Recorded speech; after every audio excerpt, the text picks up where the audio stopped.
प्रदेश में एक तरफ योगी सरकार सभी गांव को संपर्क मार्ग से जोड़ने का काम कर रही है, तो वहीं सड़कें बन भी रही हैं, लेकिन ऐसा है एक तरफ बन रही है तो दूसरी तरफ से गिट्टियां उखड़ती जा रही हैं।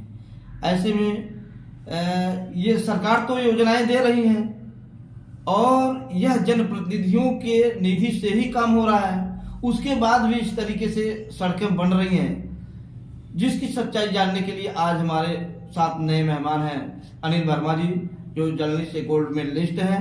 इनसे हम जानकारी लेंगे और दर्शकों को बताएंगे कि कहां से कमी हो रही है कि सरकार की योजनाओं पर इस तरीके से पलीता लगाया जा रहा है। बहुत बहुत धन्यवाद आपका। देखिए, सड़कें जो बनाती है कई कार्यदायी संस्था होती हैं जी। PWD होता है, RES होता है, जिला पंचायत, क्षेत्र पंचायत, ग्राम पंचायत और बहुत सारी संस्थाएं होती हैं जो सड़कों का निर्माण करती हैं जी। लेकिन सड़कों का जो गुणवत्ता है, जो मानक है, करीब करीब सबका एक ही तरह से होता है। गुणवत्ता क्वालिटी के साथ कहीं भी समझौता करने का नहीं होता है जी।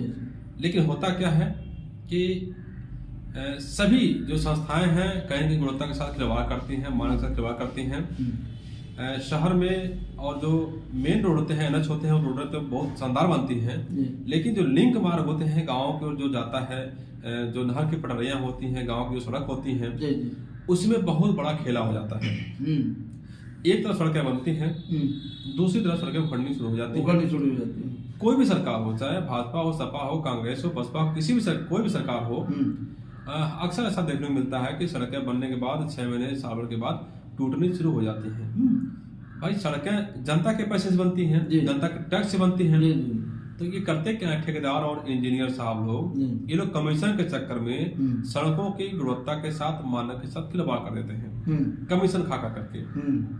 और इसका सबूत ये है कि इनकी जो बैंक बैलेंस है, इनका जो जिस अकाउंट में सैलरी आता है उसको जांच कराइए और इनकी अचल और चल संपत्ति की जांच कराइए। कई गुना ये लोग संपत्ति अर्जित कर लेते हैं, कोई बेटे के नाम से, बेटे के नाम से, पत्नी के नाम से, खुद के नाम से, बहुत सारी जो जमीनें खरीद रखे हैं, बंगले ले रखा है, प्लाट ले रखा है, व्यवसाय खोल रखा है। ये सब जनता के पैसे से होता है अप्रत्यक्ष रूप से। तो जनता टैक्स दे करके उसी सड़क पर फिर चलने के लिए भुगतने तैयार हो जाती है।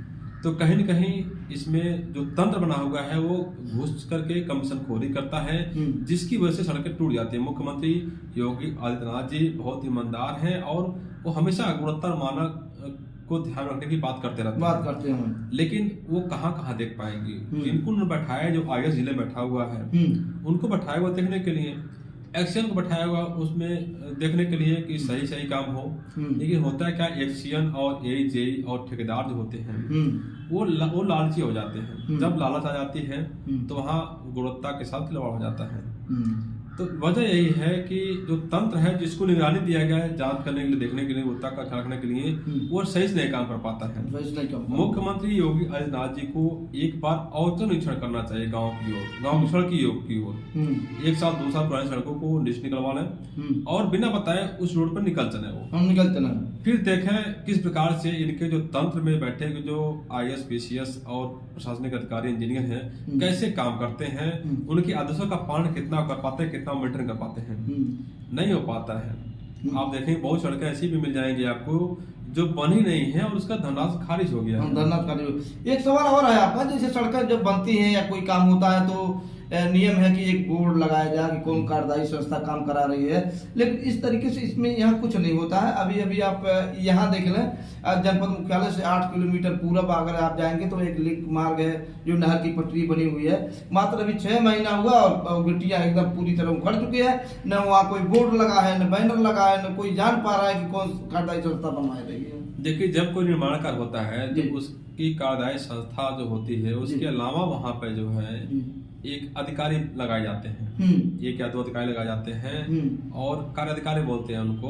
उनकी जिम्मेदारी होती है कि वहां रह करके अपनी निगरानी में काम कराएं।